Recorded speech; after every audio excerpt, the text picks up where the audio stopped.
சுடுநீரில் கிராம்பு சேர்த்து குடிப்பதால் பெரும் ஆரோக்கிய நன்மைகள். நமது சோர்வை போக்கி சுறுசுறுப்பாக இருக்க டீ அருந்துகிறோம்.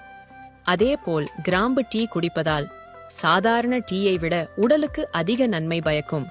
தேவையான பொருட்கள்: 5 கிராம்பு, 1 கப் சூடான நீர். தயாரிக்கும் முறை: சூடான நீரில் 5 கிராம்பை போட்டு 5 நிமிடங்கள் நன்றாக கொதிக்க விடுங்கள். பிறகு அதை வடிகட்டி குடியுங்கள். கிராம்பு மூலிகை டீயின் மூலம் கிடைக்கும் வைட்டமின் சத்துக்கள்: வைட்டமின் பி, சி, இ, டி, கே.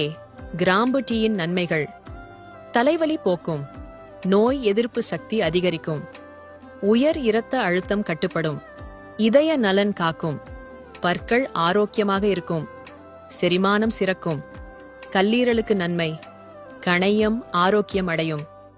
குறிப்பு: பல்வலி இருப்பவர்கள் இந்த டீயை மிதமான சூட்டில் குடிப்பது நல்லது.